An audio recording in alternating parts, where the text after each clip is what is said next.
To the excellent Buddha, Dharma, Dans and Sangha. l'excellent Bouddha, Dharma et Sangha, je prends refuge à partir de maintenant et jusqu'à l'éveil parfait. Par les mérites de la générosité et des autres vertus transcendantes, puissais-je atteindre l'éveil pour le bien de tous les êtres. Envers l'excellent Bouddha, Dharma et Sangha, je prends refuge à partir de maintenant et jusqu'à l'éveil parfait. Grâce au mérite de la générosité et des autres vertus transcendantes, puissais-je devenir Bouddha pour le bien de tous les êtres. Envers l'excellent Bouddha Dharma Sangha, je prends refuge à partir de maintenant et jusqu'à l'éveil parfait. Grâce au mérite de la générosité et des autres perfections transcendantes, puissais-je atteindre l'éveil parfait pour le bien de tous les êtres. Que tous les êtres trouvent le bonheur et les causes du bonheur, qu'ils soient libres. Puissent tous les êtres trouver le bonheur et les causes du bonheur, qu'ils soient à jamais libres des souffrances et des causes de la souffrance, qu'ils ne soient jamais séparés du bonheur parfait, puissent-ils demeurer dans l'équanimité, libres de l'attachement envers les proches et la haine envers les autres. Envers le précieux maître, la collection de tous les lieux du refuge, le grand maître de Dharma plein de bonté, je prie. Toi qui es sans partialité, généreux, regarde-moi avec compassion et bénis-moi dans cette vie, dans la vie prochaine et dans les états intermédiaires. L'offrande du mandala, cette terre pure,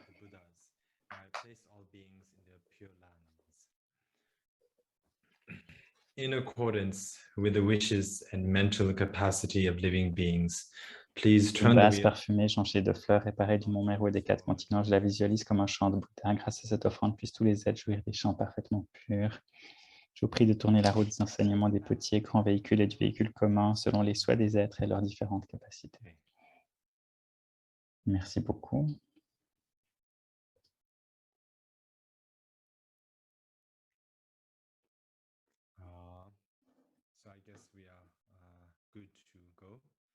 Donc, j'imagine qu'on est prêt à commencer. Donc, nous avons reçu quelques questions aujourd'hui et je choisis parmi les plus pertinentes par rapport aux enseignements des 20 versets sur les vœux de Bodhisattva. Et donc, je vais répondre à la majorité des questions qui ont été soumises, qui sont pertinentes. La première question est, qu'est-ce qui est mieux d'avoir des vœux et de les briser par les afflictions ou de ne pas du tout apprendre de vœux? Donc, pour répondre à cette question, je dirais qu'il est mieux de prendre les vœux, et même si finalement vous les brisez, et c'est mieux cela que de ne pas du tout prendre les vœux.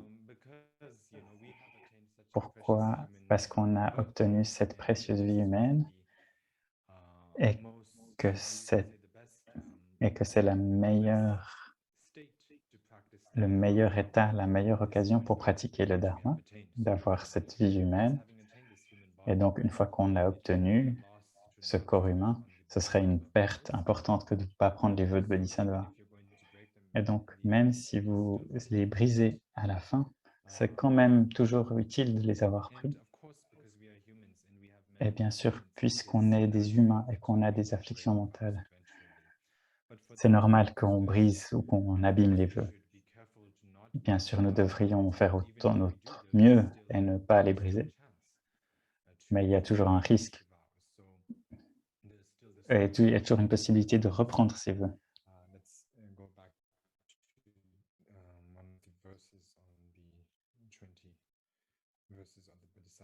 I'll just read it out and you can explain, translate the meaning.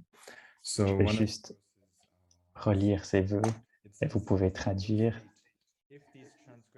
Le vœu 8, si ces transgressions graves se produisent, les vœux doivent être prononcés à nouveau. Les afflictions moyennes doivent être confessées à 3 personnes, les autres afflictions à une seule personne. On doit déterminer de son propre esprit si ce sont des afflictions ou non.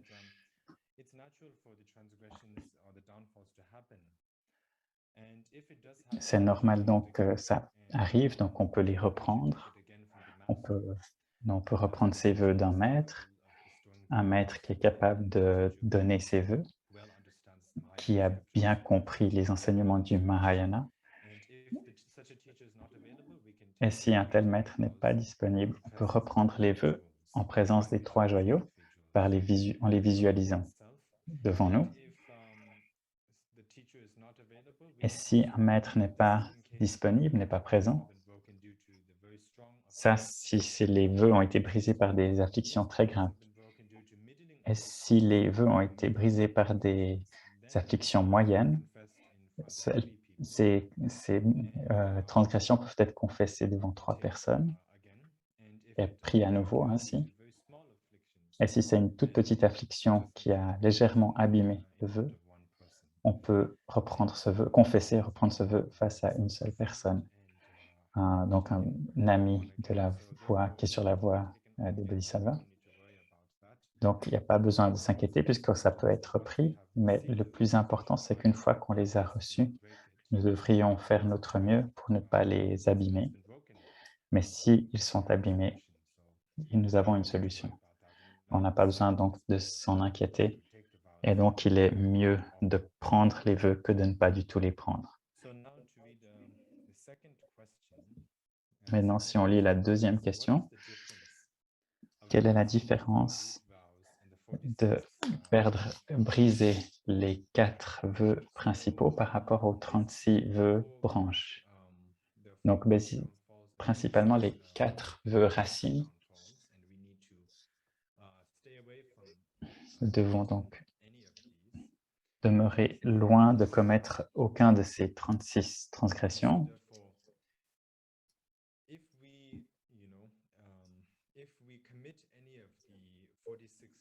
Si l'on commet une seule de ces 36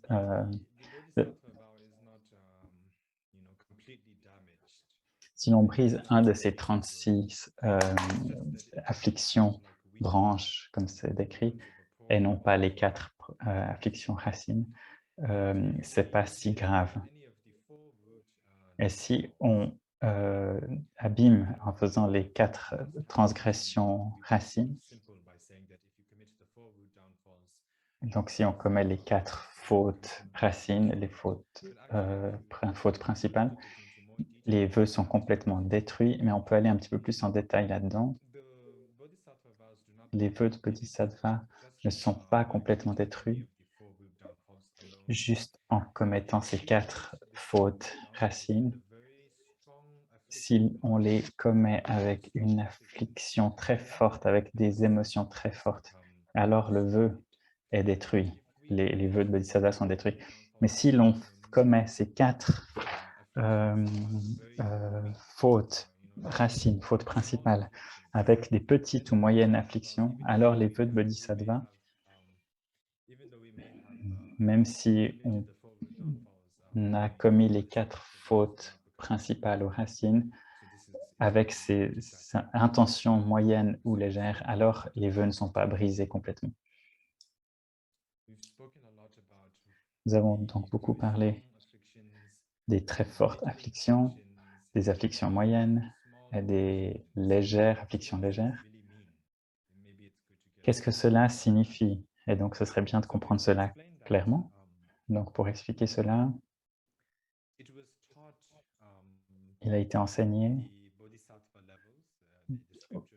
par les textes qui s'appellent les niveaux des bodhisattvas, qui sont dans l'école de l'Esprit Seul, qui est la base des écrits de Chandragomin. Donc, dans ces écrits sur les niveaux des bodhisattvas, il est enseigné que,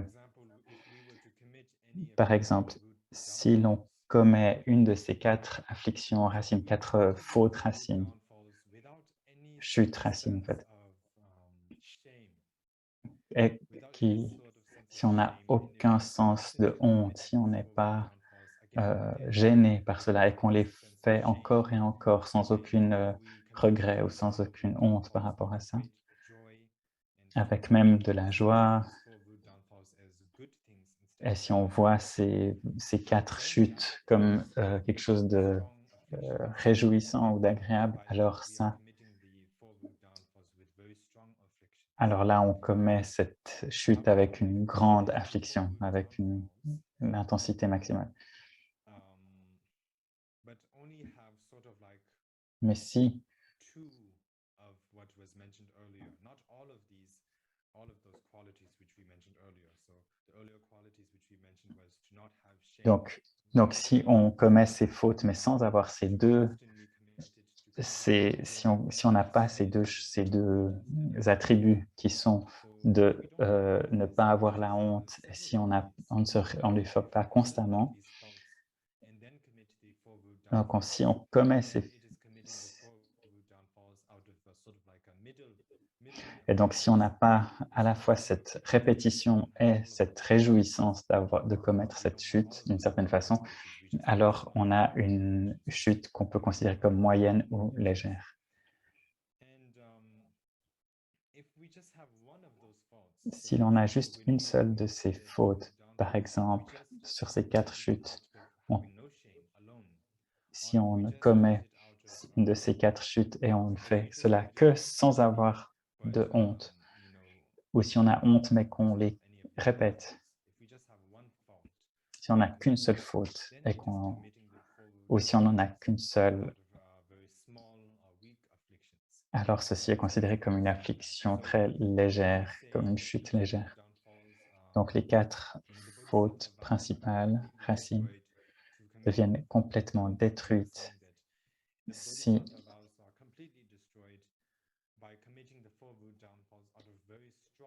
donc les vœux sont brisés si on fait ces 4 chutes principales avec une forte intention, une forte intensité, qui est donc la répétition et le manque de honte ou le manque de regret.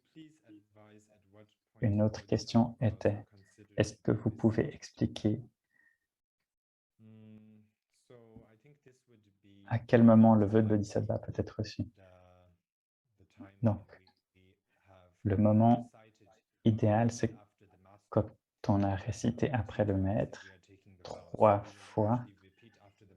Donc, on répète 3 fois après le maître. Et alors, à la 3e fois, à la 3e répétition, nous pouvons être sûrs, être confiants que nous avons bien reçu les vœux. Donc, le maître nous fait répéter cette promesse 3 fois. À la 3e fois, et lorsqu'on a répété la 3e fois, on peut être confiant qu'on l'a bien reçu à ce moment-là.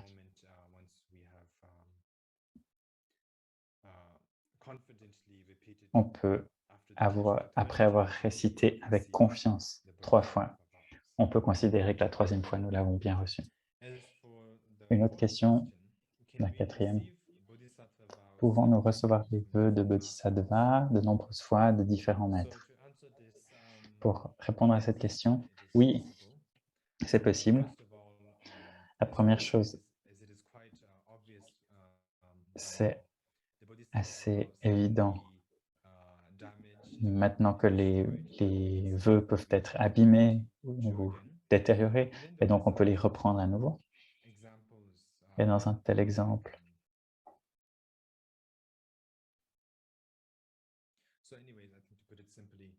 pour le faire de manière simple, si l'on peut recevoir les vœux de Bodhisattva de n'importe quel maître, aussi longtemps qu'ils ont les qualités de transmettre ces vœux, les qualités que l'on a mentionnées auparavant, pour le maître, pour enseigner ces vœux de Bodhisattva. Il est dit dans le 2e verset, ces vœux qui sont le trésor de tous les mérites devraient être pris avec une motivation suprême auprès d'un maître qui respecte ses vœux, qui est instruit et qui a la capacité de les transmettre. Donc le maître lui-même doit avoir reçu les vœux, doit être donc il peut transmettre que s'il les a lui-même reçus, donc que s'il les possède lui-même. Il peut ainsi les transmettre. Et il a besoin d'être instruit dans les écritures du Mahayana et dans le sens du Mahayana. Et il doit être capable de les transmettre, de les transférer, transmettre ses vœux. Et avec cela, il y avait une autre question.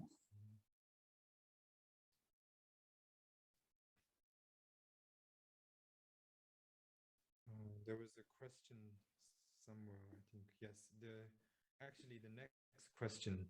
La question suivante, en fait, c'est la 5e. Quels sont les prérequis pour un maître pour transmettre ses vœux? Quelles sont les capacités du maître? Donc, il y avait 3 qualités qu'on a vues que les maîtres doivent avoir. Ils doivent avoir donc respecter ses vœux, il les posséder, il doit être instruit et il doit avoir la capacité de les transmettre. Quelles sont donc ses compétences? Donc, je réponds avec la question précédente. Être capable de les transmettre, qu'est-ce que ça veut dire? Ça veut dire qu'il sait comment les transmettre. Parfois, des bodhisattvas peuvent avoir les vœux eux-mêmes, mais ils ne savent pas comment les transmettre aux autres. Par exemple, il y a des gens qui peuvent comprendre les enseignements, mais ils ne savent pas les enseigner aux autres. Quand les situations se présentent, ils ne savent pas comment enseigner. Certains savent très bien les pratiquer et les comprennent, mais ne savent pas le transmettre. De la même façon, le maître de qui vous recevez les vœux ne devrait pas être quelqu'un qui a simplement les vœux, mais il doit être vraiment capable, il doit avoir la capacité, les compétences pour les transmettre aux autres. Donc, il sait les transmettre. Ainsi, j'ai répondu à la 5e question. Donc, il connaît le rituel en réalité. La 6e, vous donnez des enseignements selon la perspective de l'esprit seul de Chittamatra. Et quelle est la perspective du Madhyamika? Quelle est la différence en fait entre quelle est la différence entre les deux transmissions du Madhyamika et de l'esprit seul? Et donc, il y a des différences, comme je l'ai expliqué la dernière fois, dans la lignée des maîtres. Dans l'esprit seul, le Bouddha transmis, le Bouddha Shakyamuni l'a transmis à Maitreya, à Sangha, il l'a transmis à Sangha, l'a transmis Chandragomin, et ensuite jusqu'au Kadampa, puis les Sakyapa, et quand c'est arrivé au Tibet. Alors que dans la voie du milieu, dans la tradition de la voie du milieu, ça a commencé par le Bouddha Shakyamuni, la source donc est le Bouddha Shakyamuni, qui l'a transmis, elle a transmis à Manjushri, puis à Nagarjuna jusqu'à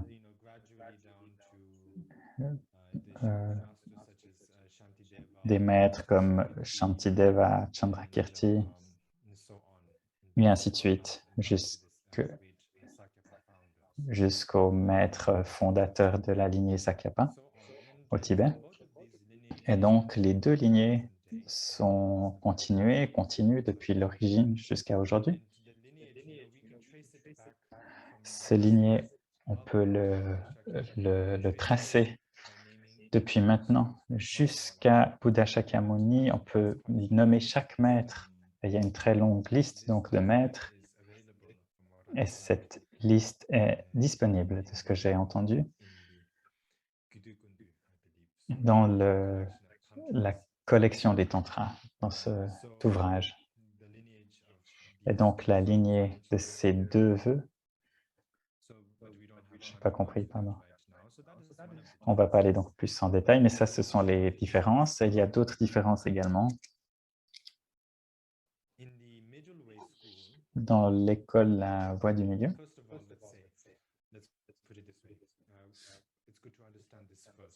c'est donc bon d'abord de comprendre ceci. Quand on parle de la bodhicitta dans l'esprit d'éveil, ça peut être divisé en deux types. La bodhicitta relative est la bodhicitta ultime. La bodhicitta relative peut être obtenue par un rituel, par un maître.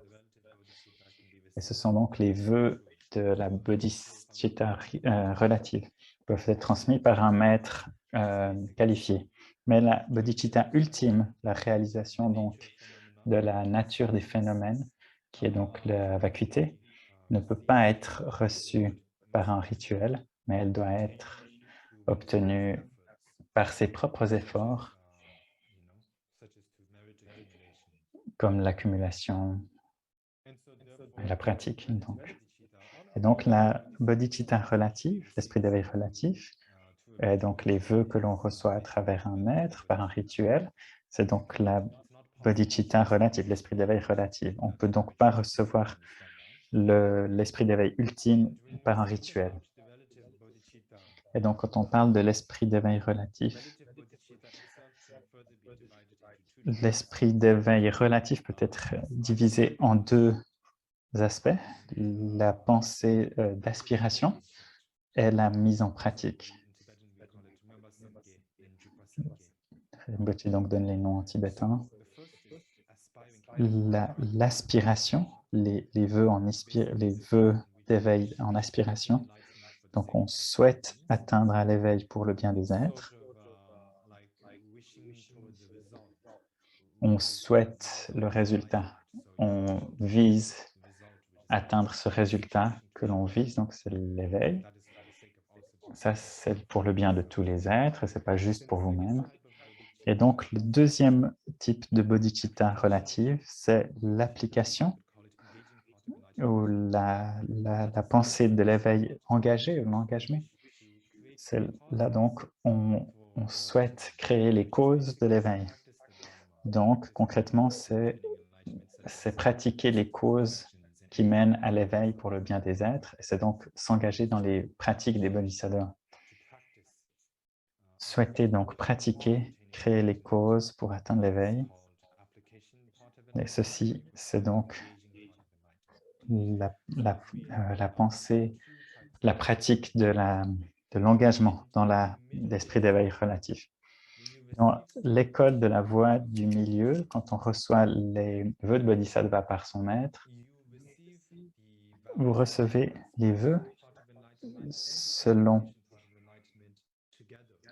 On reçoit donc les vœux ensemble, les deux vœux qui sont l'aspect de l'aspiration et de l'application ou de l'engagement concret.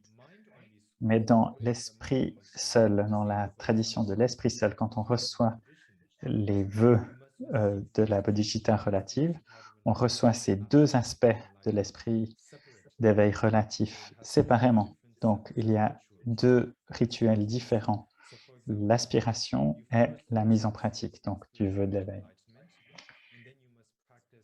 On doit donc d'abord pratiquer l'aspiration, recevoir le rituel et le vœu de l'esprit d'éveil en aspiration, et une fois qu'on a suffisamment pratiqué, et quand le maître a réalisé qu'on était suffisamment prêt et entraîné, on peut recevoir du coup le vœu en application, le vœu de l'esprit d'éveil. Donc voilà, c'est la différence. Donc, on les reçoit séparément dans la tradition de l'esprit seul par rapport à la tradition du voie du milieu où on les reçoit en commun.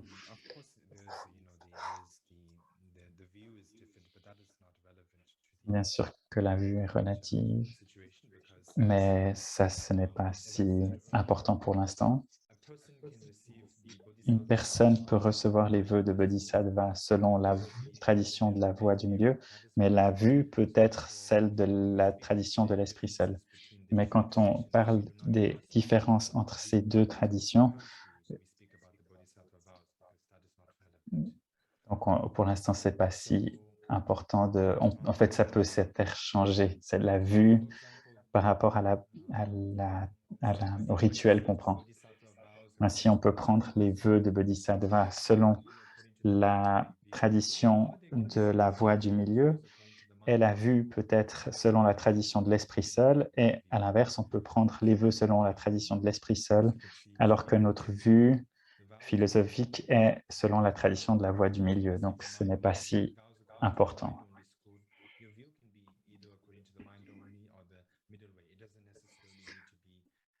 Donc, la vue peut être...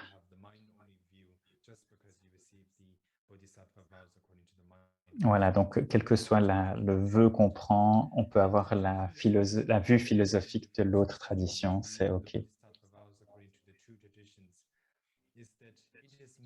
La grande différence, c'est qu'il est beaucoup plus facile de pratiquer les vœux de Bodhisattva selon la tradition de la voie du milieu, alors qu'il est beaucoup plus difficile de garder les vœux de Bodhisattva selon la tradition de l'esprit seul.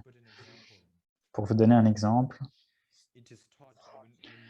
il est dit que si l'on parle des vœux de Bodhisattva selon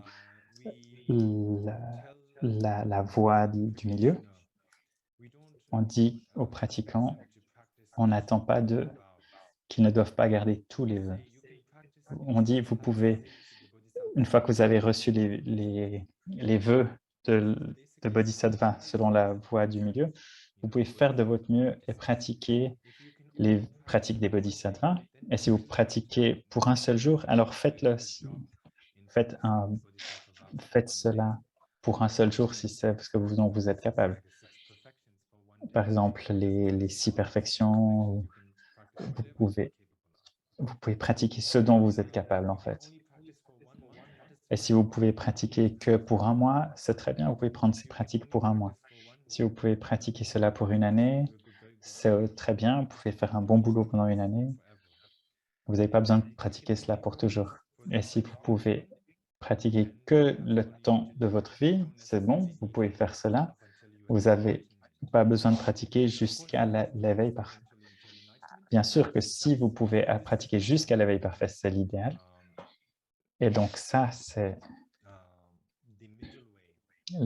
l'approche de la voie du milieu des pratiques des bodhisattvas. Mais selon la tradition de l'esprit seul, les bodhisattvas doivent tenir tous les vœux, sans aucune exception. Ils doivent pratiquer à partir de maintenant jusqu'à l'éveil parfait. Il n'y a pas du tout de facilité par rapport à cela. Ce n'est pas simple. Donc la pratique est beaucoup plus exigeante pour la tradition de l'esprit seul que dans la tradition de la voie du milieu. Dans la tradition de la voie du milieu, on attend à ce que les pratiquants pratiquent du mieux qu'ils peuvent, ne serait-ce qu'une seule minute ou un seul jour. Ils n'ont pas besoin de pratiquer avec un engagement strict pendant toute leur vie jusqu'à ce que vous ayez atteint l'éveil, vous devez travailler seul, donc travailler dur. Donc ça, c'est la tradition de l'esprit seul.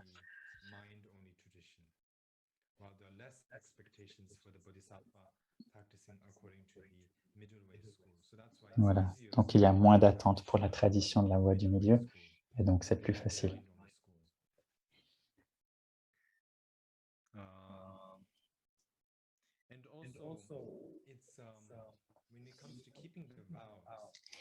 Quand il s'agit de garder les vœux, il est beaucoup plus simple pour les bodhisattvas de la tradition de la voie du milieu de ne pas briser leurs vœux. Les chances, les risques de briser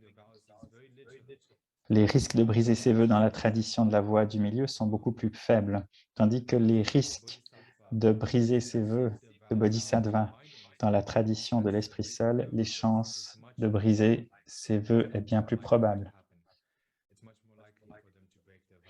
C'est beaucoup plus risqué et c'est beaucoup plus probable qu'on les brise à un moment ou à un autre.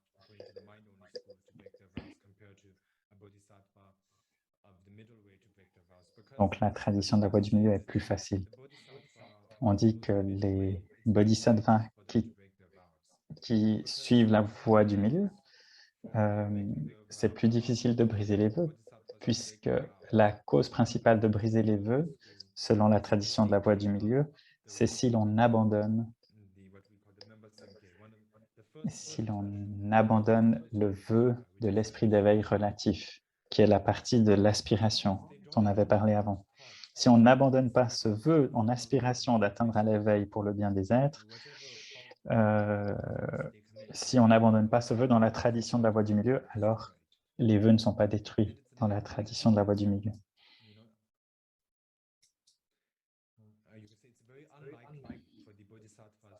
Donc, il est très peu probable qu'un bodhisattva abandonne le vœu d'atteindre à l'éveil pour le bien des êtres. Donc, c'est très peu probable. Mais par contre, pour les bodhisattvas qui suivent la tradition de l'esprit seul, c'est beaucoup plus risqué et facile en fait de briser ses vœux, enfin risqué. La première cause,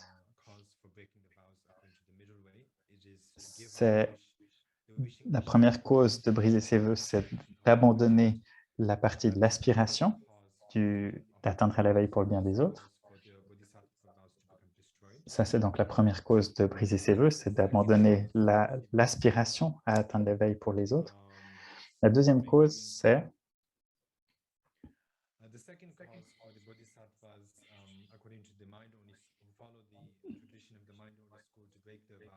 donc la deuxième cause de briser ses vœux pour ceux qui suivent la tradition de l'esprit seul, c'est donc de briser vers ces 4 chutes principales qu'on a mentionnées auparavant, sous l'emprise de 4 émotions fortes qui a déjà été étudiées. Et donc, comme vous voyez, pour les bodhisattvas qui suivent la tradition de l'esprit seul, pour détruire leurs vœux, c'est donc d'abandonner l'aspiration à atteindre l'éveil pour le bien des autres, et c'est de faire les 4 chutes principales qui ont été mentionnées précédemment.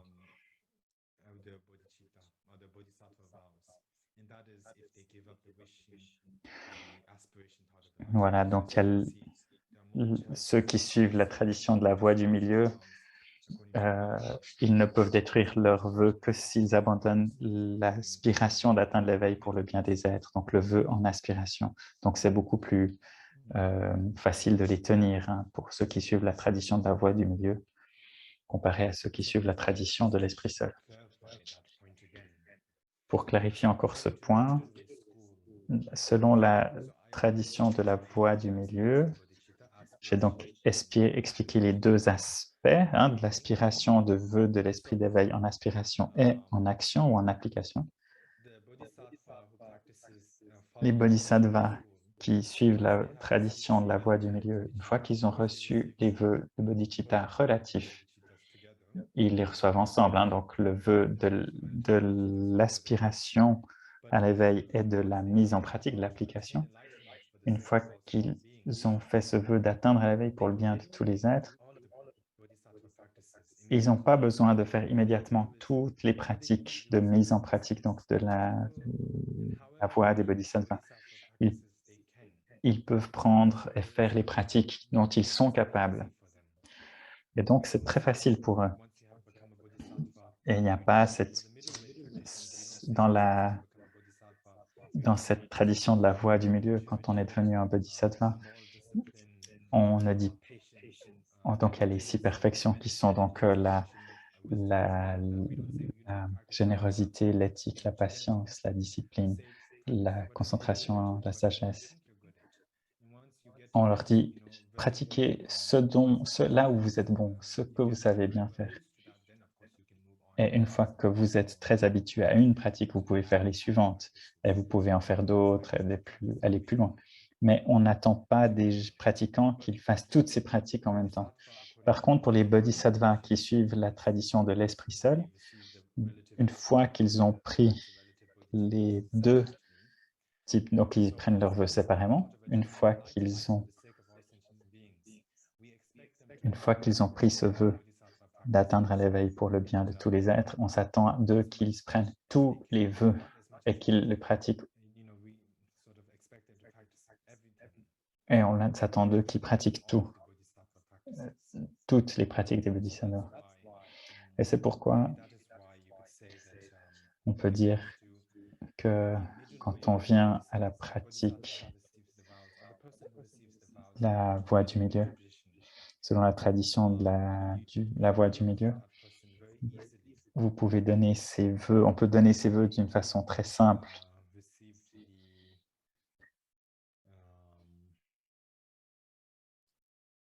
received the self-liberation vows, or you could call it the Pratimoksha vows, prior Donc, to receiving the Bodhisattva vows.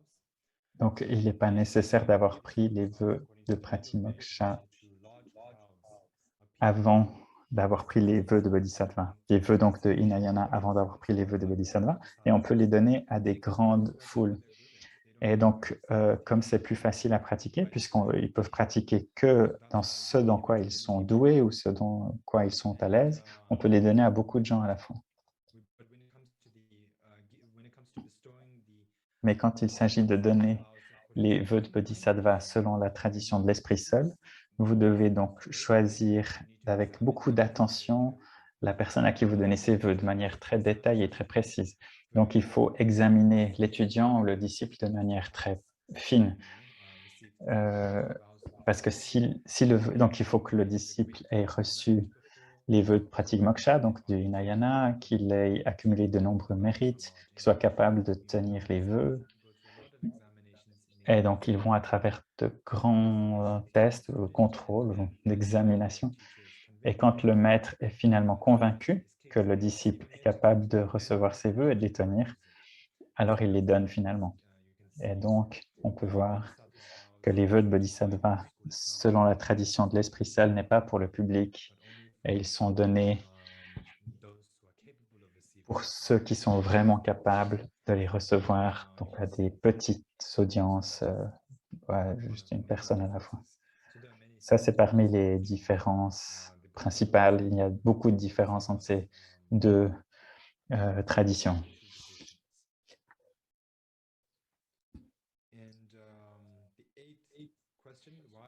La 8e question. Pourquoi est-ce qu'il y a des prérequis pour donner les vœux? Et donc, je viens de l'expliquer, donc il n'y a pas besoin de l'expliquer plus en détail maintenant. Donc, les prérequis, c'était donc d'avoir reçu les vœux de Pratimoksha et d'avoir accumulé beaucoup de mérites. Si on veut prendre les vœux de Bodhisattva dans la tradition de l'Esprit seul, tandis que dans la tradition de la voie du milieu, ce n'est pas du tout aussi exigeant. Voilà.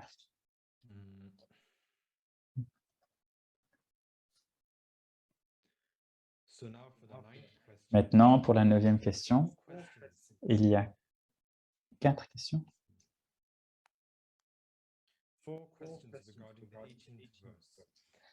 4 questions par rapport au vers 18. Et il dit que c'est une chute.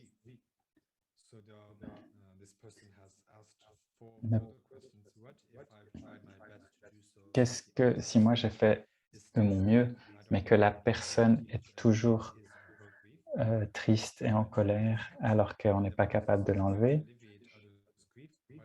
Dans le processus de soulager la souffrance des autres, qu'est-ce que je fais si moi-même j'ai des souffrances? Et on devrait donc pas s'attacher au... Donc la question c'est, est-ce qu'on doit se détacher du résultat et ne... Voilà, en résumé.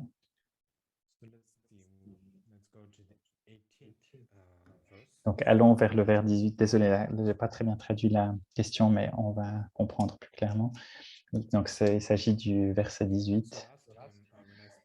La dernière fois, quand j'ai parlé de cela, il est dit dans la dernière ligne, ne pas soulager le chagrin des autres. La dernière fois, j'ai expliqué cela, que si l'on n'aide pas les autres à soulager leur souffrance, comme par exemple une mère qui a perdu son enfant, ça c'est donc la je crois 41e, je crois, faute parmi les 46. Donc pour répondre à cette question, je pense il est important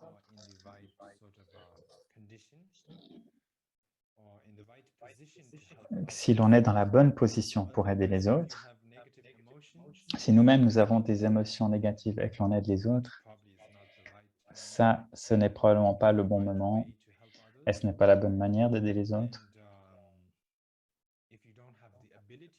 Et si nous n'avons pas la capacité d'aider les autres, alors ce serait OK, mais on doit certainement faire attention d'aider les autres quand on a la capacité de les aider.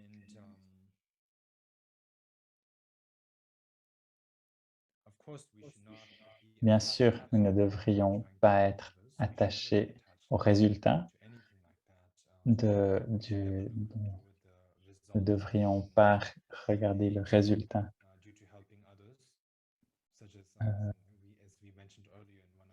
Comme on l'a mentionné auparavant, quand il s'agit de la mauvaise manière de gagner sa vie, c'est par exemple, on donne quelque chose et on ne devrait pas attendre quelque chose en retour. Quand on aide les autres, la seule motivation qu'on devrait être, c'est leur bénéfice. On ne devrait pas attendre de résultats ou de retour sur notre aide, sur l'aide qu'on apporte, et ainsi de suite. En fait, le point principal, en résumé, c'est nous devrions aider les autres que si l'on a la capacité de les aider, que si l'on a le bon état d'esprit, la bonne motivation, et ainsi de suite. Et ça, ce serait donc la réponse à cette question. Pour la 10e question, qu'est-ce que cela signifie de ne pas donner le dharma par avarice? Est-ce que c'est de ne pas donner des objets du dharma, comme des statues ou des écrits?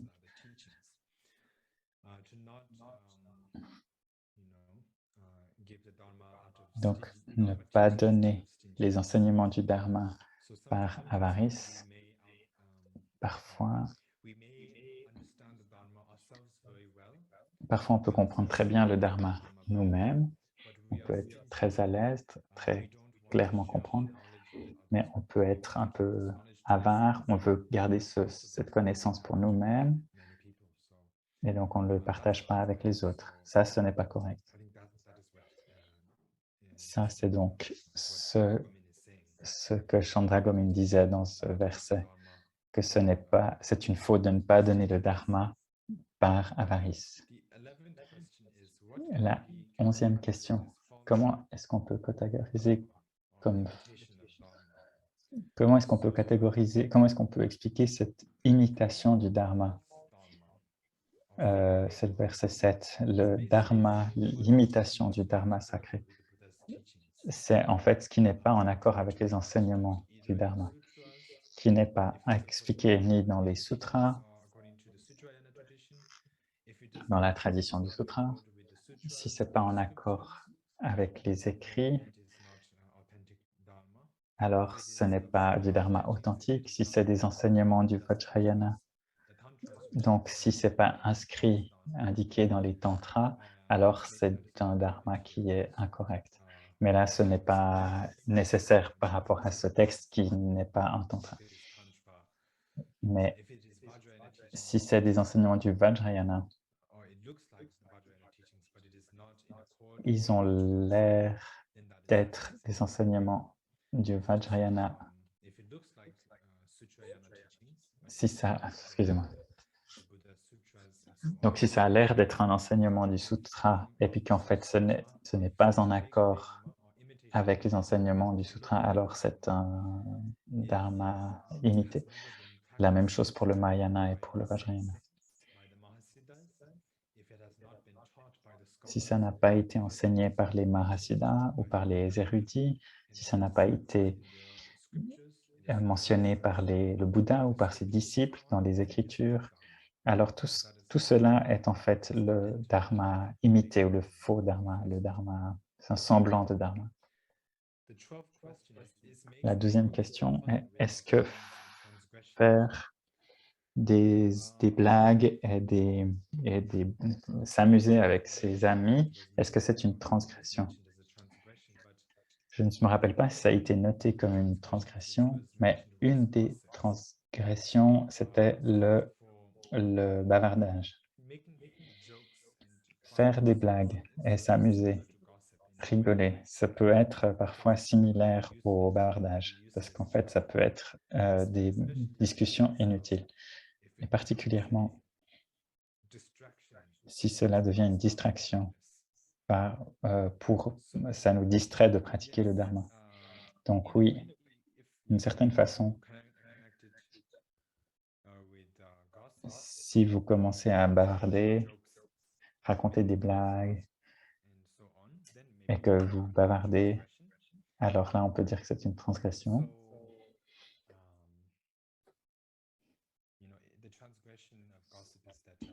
La transgression, si l'on est trop attaché au bavardage et qu'on s'engage dans des bavardages, c'est une faute.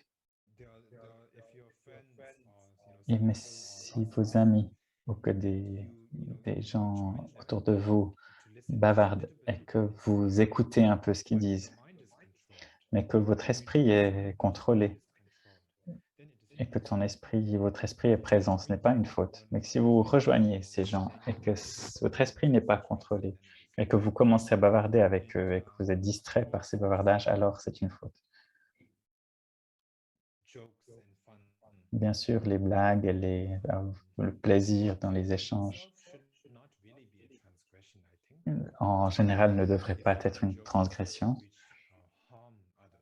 Mais si c'est des blagues qui font du tort aux autres,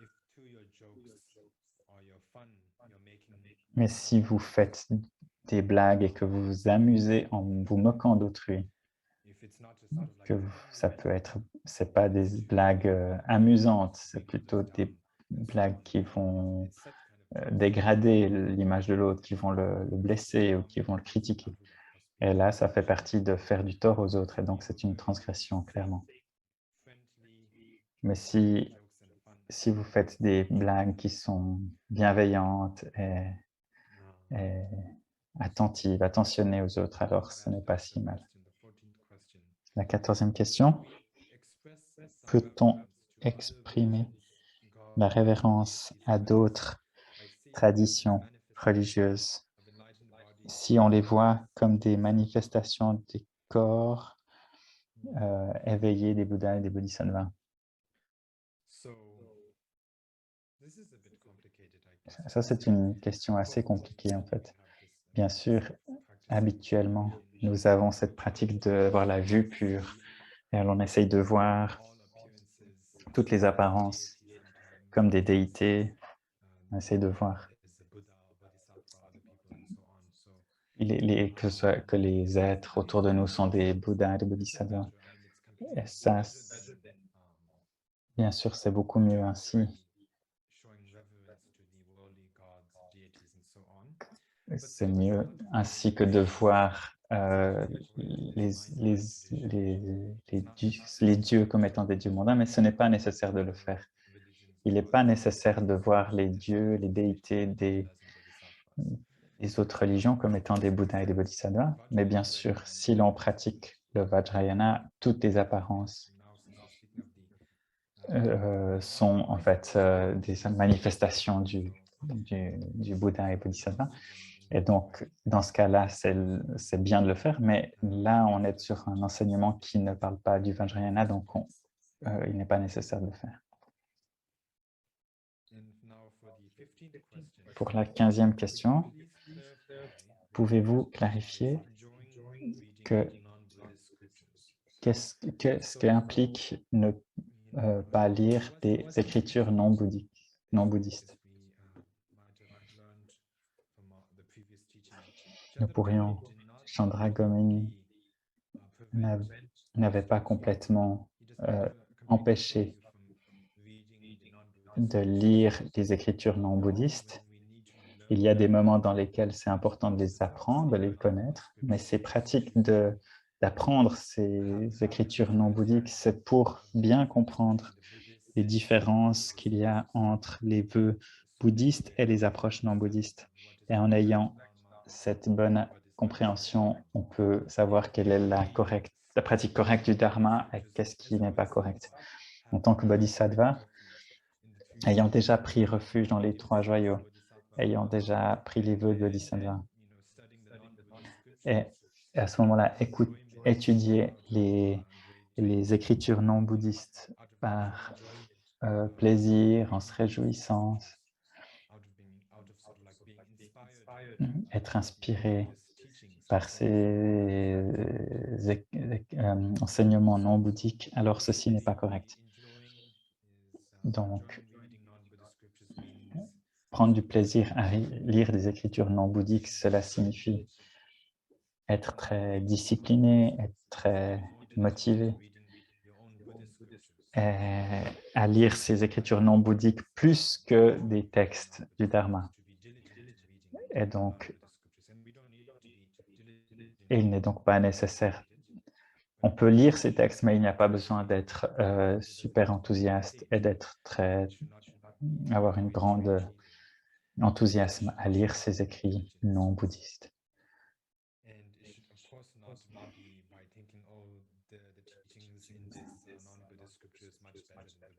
Et bien sûr, on ne devrait pas penser que ces écrits non bouddhiques sont beaucoup mieux que les écrits du bouddhisme, du Dharma. Pour la 17e question,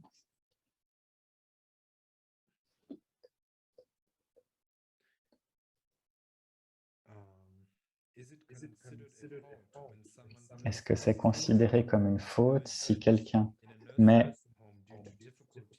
ses parents dans une maison de retraite qui va les soigner avec soin, parce qu'on n'est plus capable de le faire? Donc, je ne pense pas que ceci soit une faute. Aussi longtemps que vous souhaitez les meilleurs traitements pour offrir à vos parents les meilleurs soins possibles, si vous comprenez que vous n'êtes pas capable de les donner vous-même, et vous comprenez qu'ils seront de meilleurs soins et qu'ils seront mieux traités dans une maison de retraite, alors la motivation est correcte. Et ceci n'est pas considéré comme une faute. Mais si on veut les mettre dans une maison parce qu'on n'a pas envie de s'en occuper, mais on serait capable, mais on n'est simplement pas très envie de prendre soin d'eux et qu'on n'a pas beaucoup d'attention pour eux et qu'on préfère les garder à l'écart, et si c'est ceci notre motivation principale, alors ceci est faux. Mais comme je l'ai dit, si vous comprenez que vous n'êtes pas capable, que vous ne pourrez pas bien prendre soin d'eux et qu'on ne pourra pas leur donner les meilleurs soins possibles, mais qu'une maison sera bien mieux équipée ou pourra le faire bien mieux que vous, ayant compris cela, avec le souhait qu'ils auront les meilleurs soins possibles, alors vous les envoyez dans cette maison de retraite, ceci est tout à fait OK. Et ce n'est donc pas considéré comme une faute.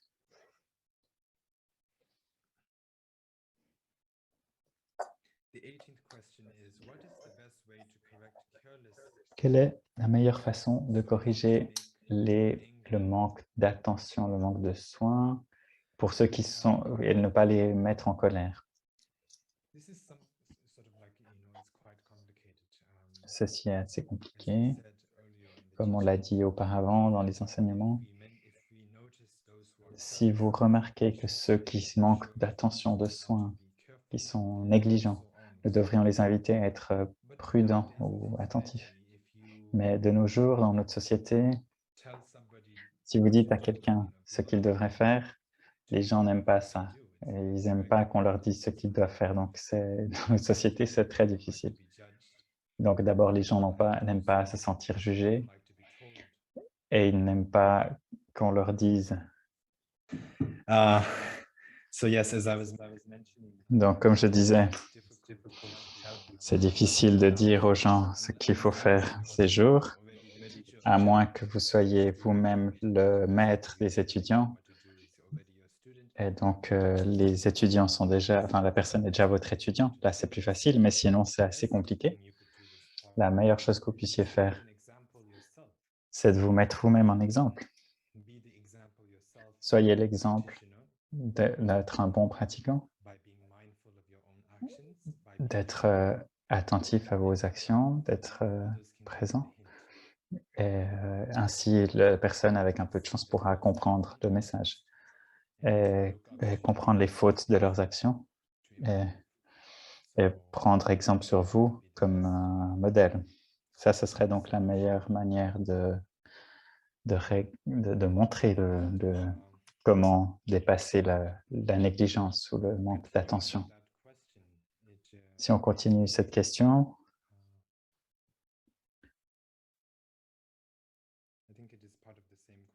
ça fait partie de la même question. Quand on donne de l'argent et si on donne de l'argent mais qu'on ne sait pas si cela va être bénéfique pour la personne, est-ce qu'on devrait quand même donner cet argent? Généralement, dans la société moderne, quelqu'un qui donne de l'argent sera assez attentif. Comment est-ce que leur argent sera utilisé une fois qu'on l'a donné? Mais comme en tant que bodhisattva, parce que donner la charité, la générosité, c'est une des pratiques principales. Devrions donner à n'importe qui, peu importe comment ça va être utilisé.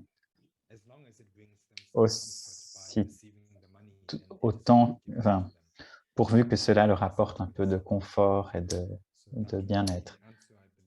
Et ça, c'est donc la réponse.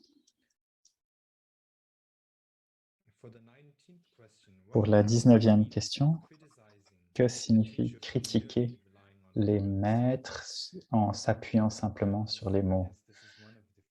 Donc ça, c'est une des fautes qui a été mentionnée dans le texte. Ce qui a été mentionné, donc de critiquer un maître en s'appuyant, qui ne fait que s'appuyer sur des mots, le verset 17. Donc critiquer le maître. Parfois, quand on reçoit des enseignements d'un maître, certains attendent que le maître dise quelque chose de faux.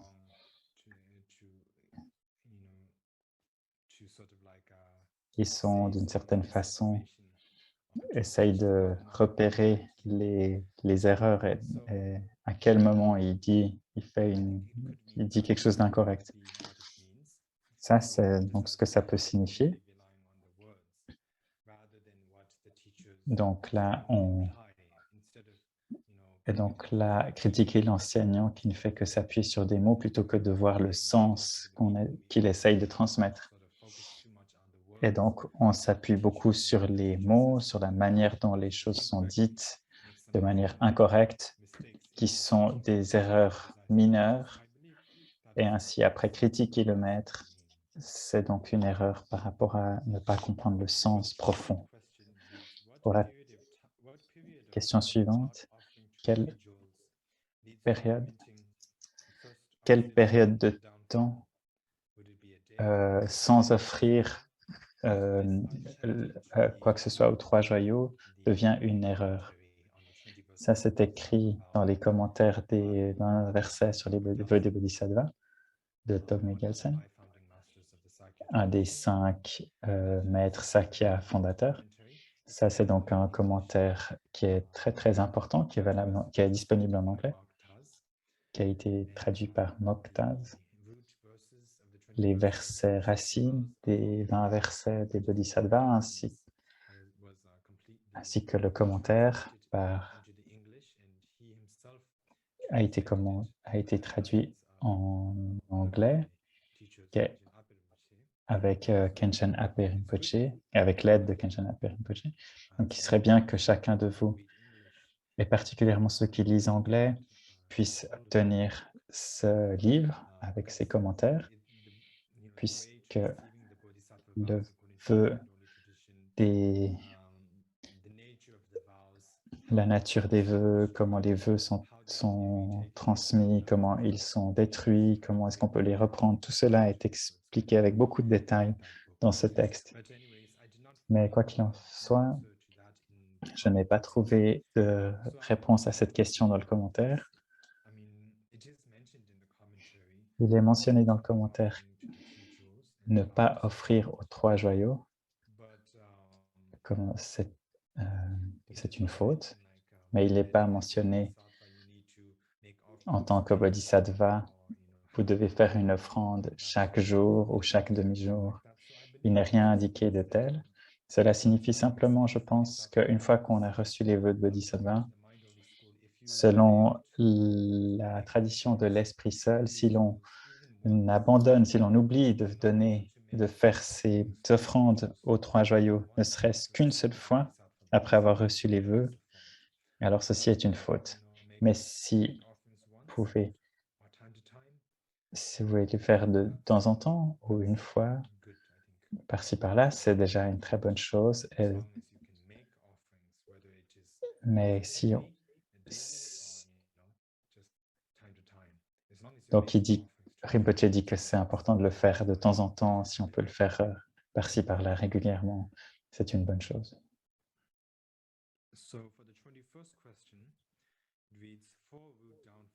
Donc, la question suivante, dans les 4. Donc, il semblerait que les 4 vœux racines semblent avoir des vœux identiques dans les vœux auxiliaires, on peut dire branches, les vœux branches qui sont les vœux qui sont indiqués après dans le texte. Donc, je vais aller sur le verset 13.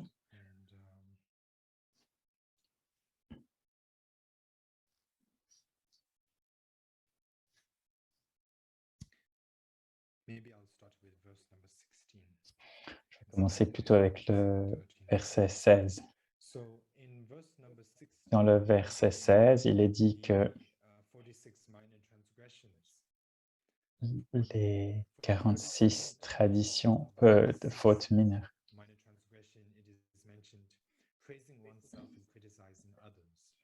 de se louer soi-même et critiquer les autres, ce sont des prier soi-même et critiquer les autres. Quand on va vers les fautes racines,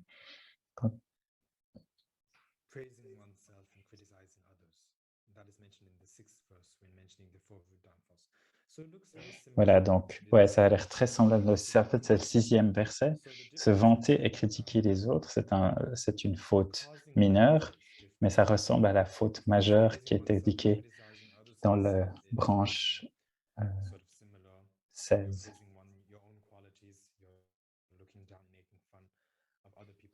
Donc,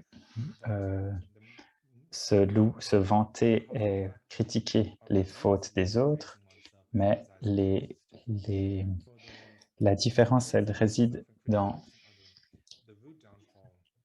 la faute racine, qui est de se vanter et critiquer les autres.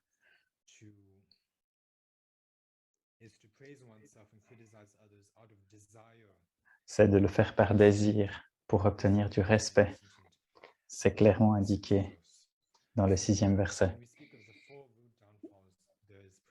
Par désir de gain et de respect.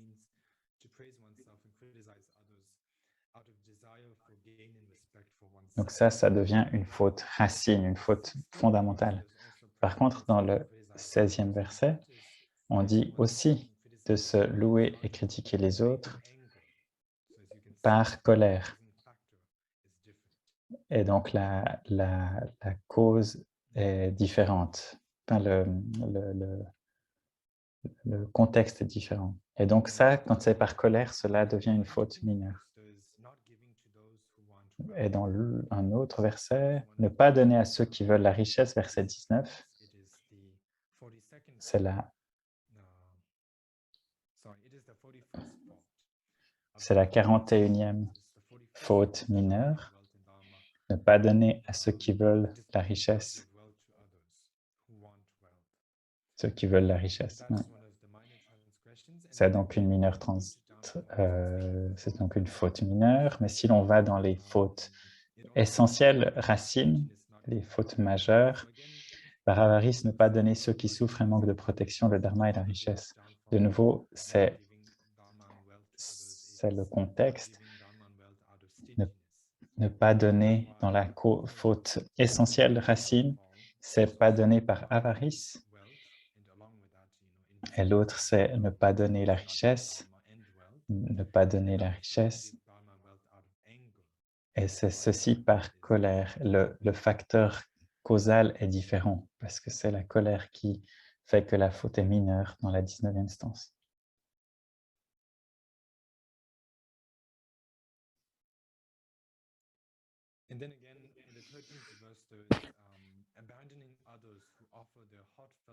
Dans la 13e stance, abandonner les autres qui offrent leur confession sincère. C'est une des fautes mineures. Même s'ils confessent leurs erreurs et ils viennent vers vous en votre présence et confessent leurs erreurs et disent combien ils sont désolés et vous les abandonnez malgré tout. Et donc ça, c'est une faute mineure. Et puis dans la faute racine, la chute fondamentale, les 4 chutes fondamentales, la 3e, c'est ne pas prêter attention aux confessions des autres et les frapper avec agressivité. Donc à nouveau, ça semble identique, mais le facteur causal pour la chute principale du verset 7, c'est de ne pas prêter attention, abandonner les autres, même s'ils se confessent.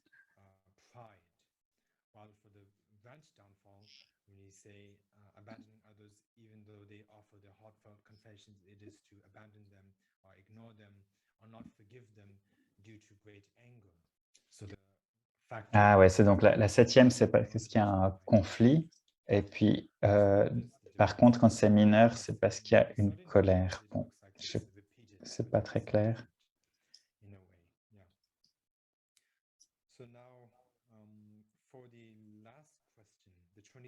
Pour la dernière question,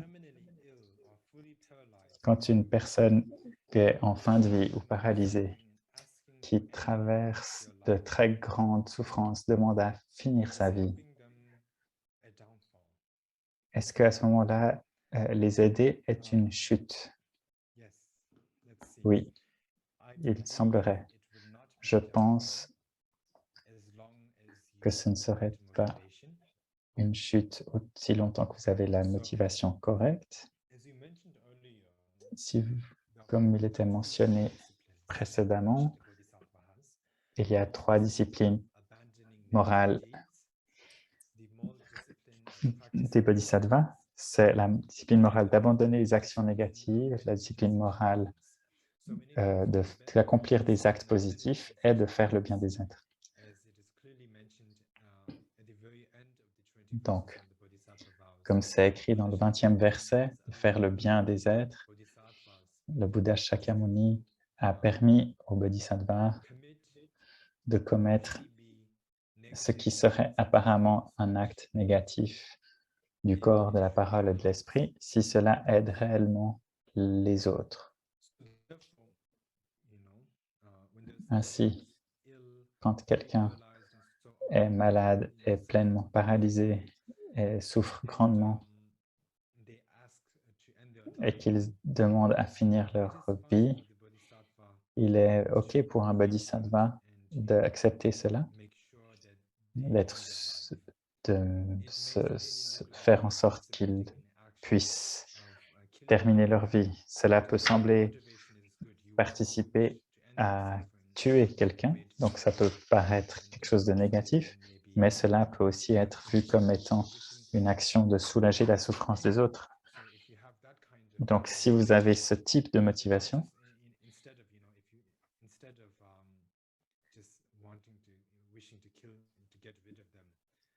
c'est pas bien sûr le fait de vouloir s'en débarrasser et de les tuer pour ne plus avoir à s'en occuper. C'est vraiment pour soulager leur souffrance et leur tourment.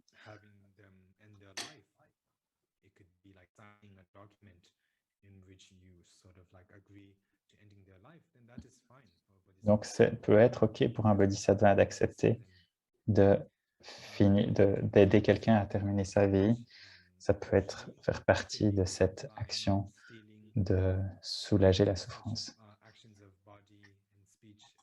Des actions comme tuer, voler, des actions négatives de la parole ou de l'esprit. Mais les bodhisattvas, quand ils ont une perception claire de la situation et par compassion, ils peuvent faire des actions négatives du corps ou de la parole, mais par contre jamais une action négative de l'esprit. Les bodhisattvas du grand véhicule mettent une grande attention, une grande importance sur l'esprit, sur contrôler l'esprit, tandis que les pratiquants du petit véhicule mettent une grande attention sur contrôler le corps et la parole. Quand on met l'attention sur... On peut donc, dans la pratique du Mahayana, commettre des actions qui apparaissent comme négatives par le corps et la parole, mais au fond, l'esprit, l'intention est bonne. Ainsi, donc, j'ai répondu à toutes les questions les plus pertinentes.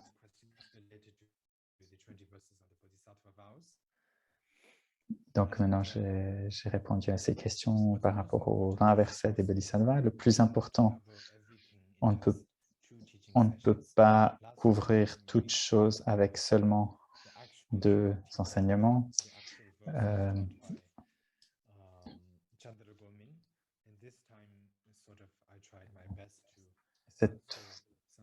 La fois passée, on a vu les 20 versets, puis aujourd'hui, on a répondu aux questions principales.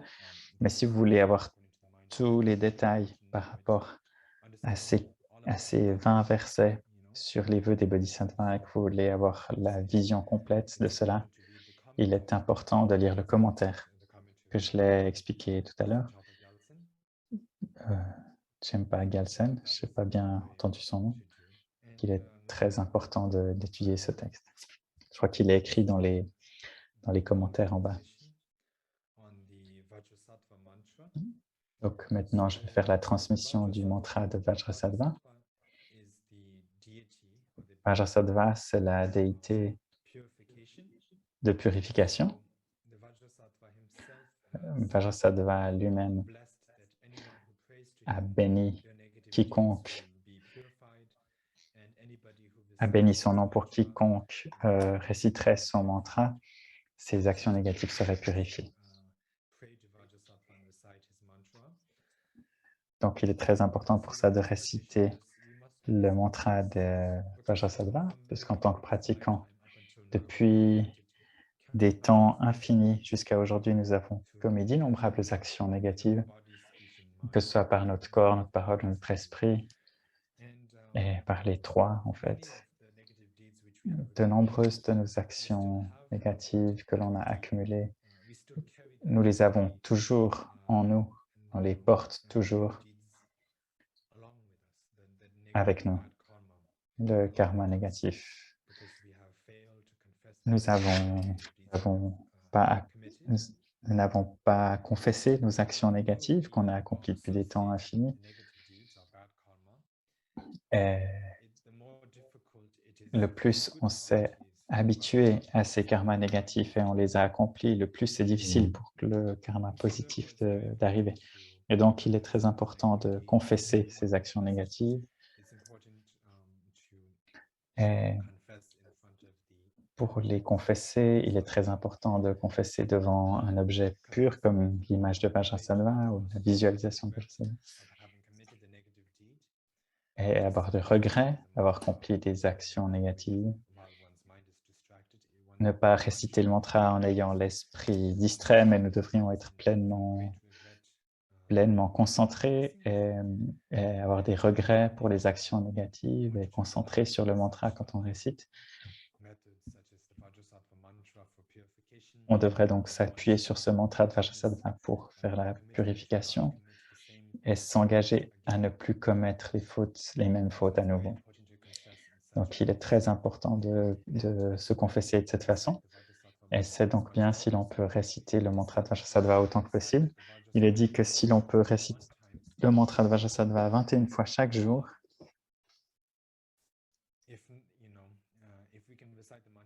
si l'on peut réciter ce mantra 21 fois par jour, les actions négatives que l'on a accumulées, que l'on a commises par le passé ne va pas multiplier. Le plus longtemps on ne se confesse pas, et on a toutes ces actions négatives en nous, et plus on attend, et plus en fait ces actions négatives se multiplient. Elles se multiplient minute par minute. Et de cette façon, le karma négatif devient de plus en plus lourd. Et donc, ça devient de plus en plus difficile de pratiquer le dharma. Mais donc, en récitant le mantra 21 fois chaque jour, ça arrête cette multiplication des actions négatives.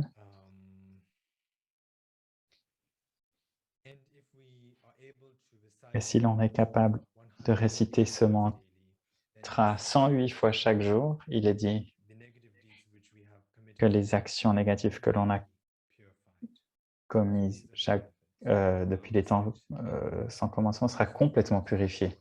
Et donc, c'est pour ça que je vais donner cette transmission courte du mantra.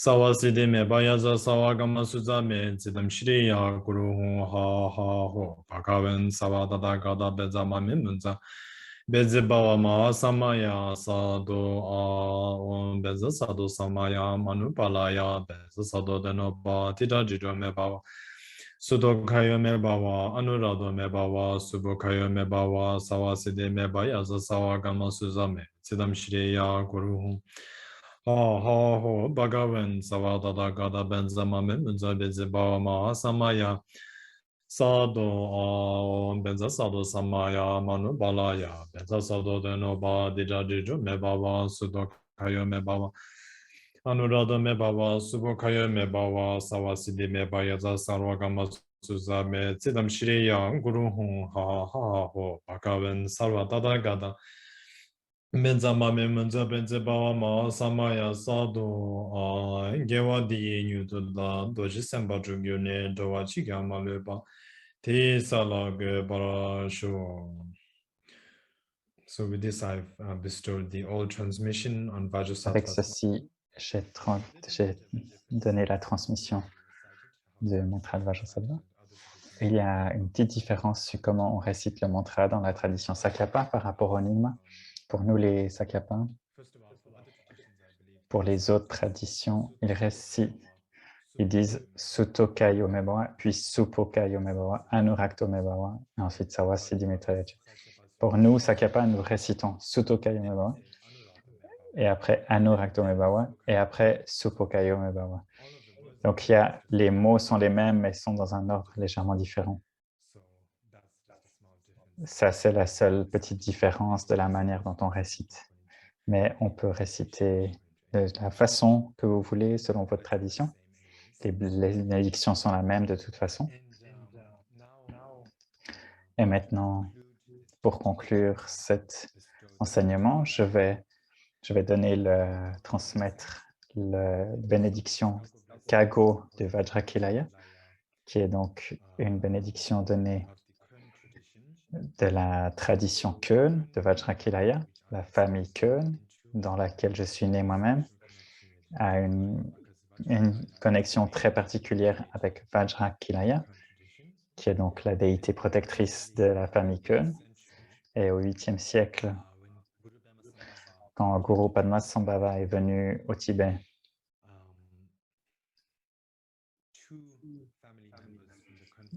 deux membres de la famille Keun, leur nom était Keun Nagendra Rakshita et Keun Dorje Shen, étaient deux frères donc, de la famille Keun. Ils sont devenus des disciples directs de Guru Rinpoche, Padmasambhava.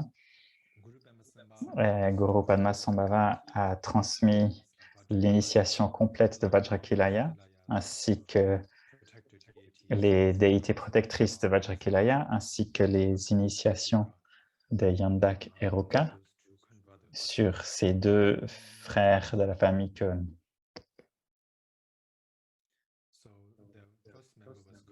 Le premier était Keun Magendra Dakshita est donc devenu un des premiers Tibétains à devenir un moine bouddhiste, parce qu'au 8e siècle, il n'y avait pas de moine bouddhiste tibétain. Quand les bodhisattvas Kenshin Shantarakshita est venu au Tibet depuis l'Inde, il a testé 7 Tibétains pour voir s'ils étaient capables de tenir l'ordination, les vœux de bhikshu, les vœux de moine. Et parmi ces 7 Tibétains qui reçurent les tout premiers vœux d'ordination, les tout premiers vœux, qui sont donc devenus les premiers moines, les premiers Tibétains à devenir moines, donc, que Rakshanta Bhagindra était donc un de ces 7. Il était de la famille Kun et il reçut donc des initiations de Guru Padmasambhava également. Et son jeune frère, je n'ai pas retenu le nom, qui était un laïc, qui était aussi un disciple de Guru Padmasambhava. Il a continué la tradition familiale, donc la lignée familiale. Donc, la famille Kun vient donc de ce deuxième frère qui était laïque. Et de cette façon, avec la continuation de la famille Kun, les enseignements sur Vajrakilaya, qui étaient passés par Padmasambhava d'une façon ininterrompue jusqu'à la famille Kun et depuis jusqu'à aujourd'hui, donc de génération en génération jusqu'à nos jours. Et donc, c'est ce qui fait que la famille Kun est tout à fait unique par rapport à d'autres traditions, puisqu'il y a de nombreuses lignées de Vajrakilaya, particulièrement dans Nima, mais la majorité sont des termas. Cela signifie que Guru Padmasambhava a écrit des pratiques, des écrits, des enseignements de Vajrakilaya pour les bienfaits de générations futures. Et 7 siècles plus tard, ces textes ont été révélés dans l'esprit des disciples, enfin de certains maîtres. Mais par contre, dans la pratique Vajrakilaya de la famille Kun, c'est ce qu'on appelle le Kama, c'est donc une lignée longue qui a été passée de maître en disciple, de père en fils, depuis le 7e siècle jusqu'à aujourd'hui, jusqu'au 21e siècle, depuis Samantabhadra, Vajrasattva, Guru Padmasambhava, ensuite Kun, Rakentra, bref, tous ces maîtres, famille Kun, jusqu'à aujourd'hui, d'une façon ininterrompue jusqu'à aujourd'hui. Ceci fait donc la pratique de Vajrakilaya avec que la famille Kun possède est la seule lignée de Vajrakilaya qui existe aujourd'hui de façon continue depuis Padmasambhava. Et donc, de cette façon, grâce à cela, on peut dire que les bénédictions sont venues de manière ininterrompue jusqu'à aujourd'hui. Avec les kagos, ce n'est pas une initiation, ce n'est pas quelque chose comme ça, mais c'est principalement, c'est comme un ordonné, c'est comme ordonné. C'est comme demander à Vajrakilaya de protéger tous ceux qui reçoivent donc cette transmission, ce kago. Donc, tous ceux qui allaient recevoir, maintenant, vous tous, on invoque donc les noms des maîtres de la lignée de Vajrakilaya. Et le maître invoque leur nom afin qu'ils transmettent leur bénédiction à tous ceux qui reçoivent cette bénédiction. Et on demande également aux Yidam et aux protecteurs du Dharma de protéger tous ceux qui reçoivent ce kago et ordonner ou demander de nettoyer et de purifier les obstacles et d'accorder à tous ceux qui reçoivent ce cadeau une vie longue, une santé, la sagesse, la compassion, et ainsi de suite. Toutes ces bonnes qualités. Et ainsi, maintenant que j'ai expliqué ceci, l'histoire de cette famille Keun et de Vajrakilaya, le sens de ce cadeau, recevez-la, s'il vous plaît, avec grande dévotion, confiance dans la lignée et dans ses bénédictions. Om sumba ne sumba hon hon pe om girana girana hon hon pe om girana baya hon hon pe om anaya ho bagavan biara za hon hon pe om sumba ne sumba hon hon pe om girana hon hon pe om girana baya hon hon pe om anaya ho bagavan biara za hon hon pe om sumba ne sumba hon hon pe girana hon pe girana baya hon pe umana ho bagawen biara za hon pe zagili gila ya sa bigin be da hon pe tida za hana pe za ko da hon ga za ka za pe za ko da biza ya hana pe za ko da ni la den da pe za ko da yame da ka ba za pe za ko da ra za pe za ko da haya gi wa hulu pe Bezagoda barazita o dita o bezagoda minda kundaleo sinatinda o bezagoda teologia biza o benda o bezagoda ma bala o sabada o beza yagene hunza beza bela o beza minda humba o beza maala ne ho jo maala me mo gala bani zala yam so zala yam ni na chi je sola chunju to sola dum re ni do sola shen ni ze uru shi gu gu nya nya se da de mama shi garan malasana palmadane humbe yan taba zobe sangi chigo gundu sambolongu doji semba jugu bema jungne koyon noa songa koyon doji nenji koyon shira yundu koyon tsujin gyago koyon zozo shira koyon gegyo koyon gedong koyon balbo koyon shagyalo do koyon shira tsujim koyon gonjo gyabo koyon sageba jimbo kunga nyingbo koyon luburin buji sunam tsemo koyon jizurin buji taba gyazi koyon chuji sagebeli da koyon joyo gombu chegya papa kao bayunde balombo kunga doji lo zawa chode lebe lodu 간디바 공가 수남 개발인 진가즈 그 주제 남마 담바 수남 가즈 그 라지 공가 가즈 그 대신 추기게 뭐 공가 다시 그 자연한 가 가즈 그 가가로 시랍 가즈 그 살로 자와자 공가 수남 그 가전 추기가 뭐 공가를 이제 그 자연 수남 뭐그 가전 답을도 그 정가 미샤 공가 수남 그 자연 수남 원주 그 가저 공가 다시 그 자연 수남을 이제 그 사주 공가로 그 배준이 바원도니 뭐그 yap지 배마도 먼저 그 정고 공가 가즈 그 대지다시든지 그 어군이 서브노부 그 어와 다시 되는지 그 가정 어도 동원주 그 가정 어 공간이지 다저기 든지 자라마 담바 그런데 도지자지 뭔가자 넘어 탐지 개방 어 공간 대지 바바 친의 300원기 겹을 다시 답이 가지 봐 선보다 예를 맞집에 다저기 든지 자라마 담바 그런데 도지자지 뭐 다시 지다 도지장 어 공원선은 다시 답이 가지 봐 선보 받을 준비 자와의 개발집에 받을라마 담바 남다 상하 친하기 담시로람 좀 대수 담진가 졸라 수반남게 도르jel로마다 리바즈 베진베다 보게오 보면 되나는 논제 베겐게도 바트메니를 상게 두저속이 내 탐제다 댄데스다 교과에는 봐 어들도 사다게는 봐 팔데 디징기하고 선제다 신대 마음은 태우는 준발로서 ben네 봐 탐제다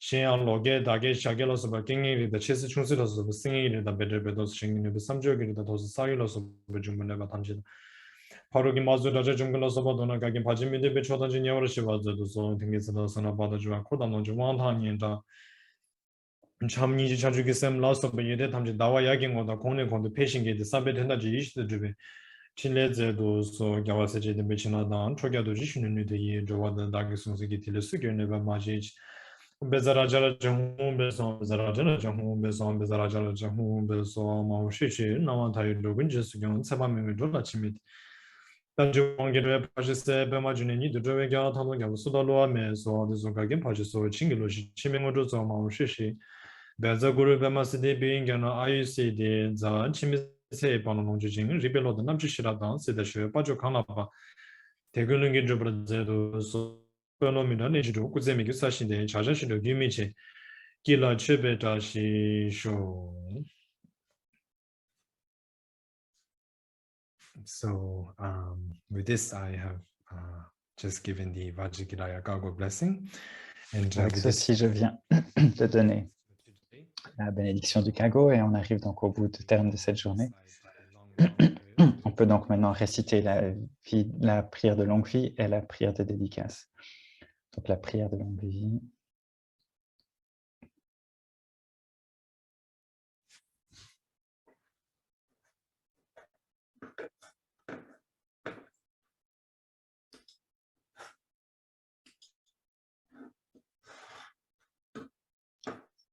Thank you, Rinpoche. Now I will open the prayers. Donc merci Rinpoche, je vais maintenant ouvrir le livre de prière.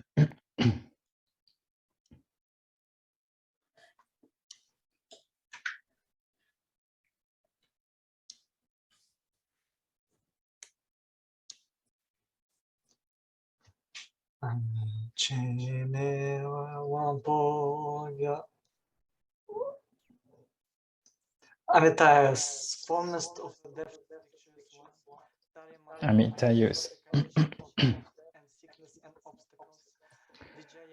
Amitaius, suprême parmi ceux qui sont au-delà de la mort, victorieux, Tarema, libérant les conditions de... victorieux sur le Seigneur de la mort et ses démons, puissent les déités, les trois déités suprêmes immortelles, accorder la gloire d'une vie longue. Toi, l'érudit de la lignée familiale avec les trois noms excellents, avec le discernement qui permet de réjouir la doctrine et les êtres, domptant de manière appropriée, sans obstacle, à travers votre activité de Vajra, puisse ce grand dirigeant des trois royaumes vivre longtemps. Par le pouvoir de cette prière, sincèrement de cette façon, puissions-nous avoir une vie longue, puissions-nous avoir la grande chance d'avoir votre vie qui soit longue. Even continuing right now, the Ukrainian people. Donc maintenant, Rinpoche parle de la difficulté et des souffrances du peuple ukrainien. Mes prières vont vers eux. Nous allons dédier le mérite, bien sûr, pour tous les êtres, pour que tous atteignent à l'éveil, mais aussi nous allons dédier ces enseignements, plus particulièrement à tous les Ukrainiens, puisqu'ils puissent avoir du bonheur, de la paix, être libres des souffrances. On va maintenant faire la prière de dédicace.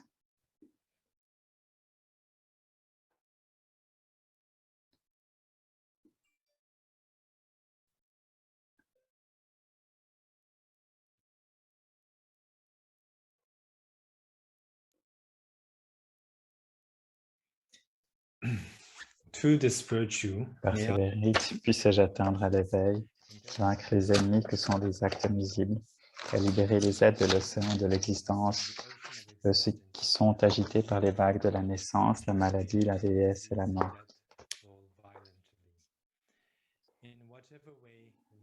De quelque façon que Manjushri et Samantabhadra savent comment transférer leur mérite. De la même façon, je dédie moi-même toutes mes vertus de manière à m'entraîner à leur façon, à leur exemple. À travers ces dédicaces, priez comme la suprême par les victorieux Bouddhas du passé, du présent et du futur. Je dédie toutes les racines de vertu pour l'accomplissement des actes nobles. Puis les enseignements des Sakyas qui illuminent la doctrine et qui sont un excellent protecteur qui garde les régions du Nord, s'accroître dans ce pays des pics de glaciers qui est rempli avec un océan de maîtres réalisés et accomplis et érudits. Puisse l'influence spirituelle et séculaire de la splendide tradition Sakya, le siège de Vajra au centre du glacier du Tibet s'accroître. Puisse la lignée héréditaire de l'émanation continuer sans s'interrompre et puisse toutes les activités égales à l'espace s'étendre.